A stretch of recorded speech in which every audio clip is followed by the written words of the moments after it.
بسم اللہ الرحمن الرحیم۔ السلام علیکم۔ ایک عورت کو اللہ ہر بار اولادی نارینہ سے نوازتا، مگر چند ماہ بعد وہ بچہ فوت ہو جاتا، لیکن وہ عورت ہر بار صبر کرتی اور اللہ کی حکمت سے راضی رہتی تھی، مگر اس کے صبر کا امتحان طویل ہوتا گیا، اور اسی طرح ایک کے بعد ایک اس عورت کے 20 بچے فوت ہوئے۔ آخری بچے کے فوت ہونے پر اس کا صبر کا بندھن ٹوٹ گیا۔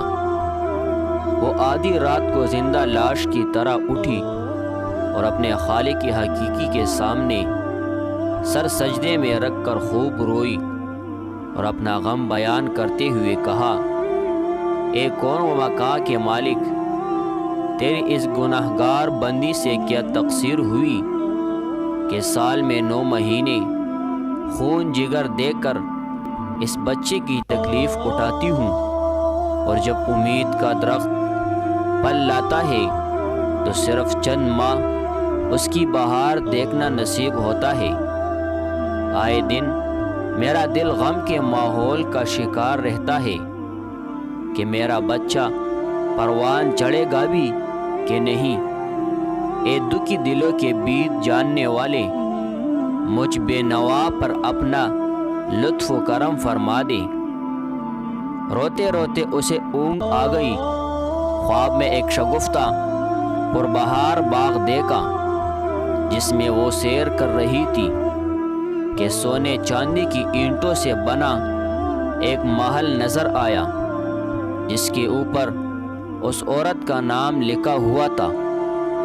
باغات اور تجلیات دیکھ کر وہ عورت خوشی سے بخود ہو گئی۔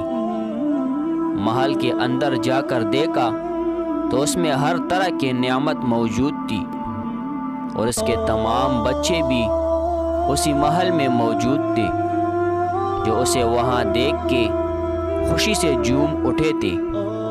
پھر اس عورت نے ایک غیبی آواز سنی کہ تو نے اپنے بچوں کے مرنے پر جو صبر کیا تھا، یہ سب اس کا اجر ہے۔ خوشی کی اس لہر سے اس کی آنکھ کھل گئی۔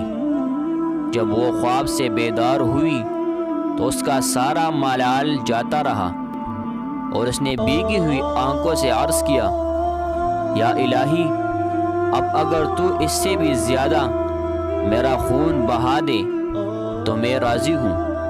اب اگر تو سینکڑوں سال بھی مجھے اسی طرح رکھے تو مجھے کوئی غم نہیں۔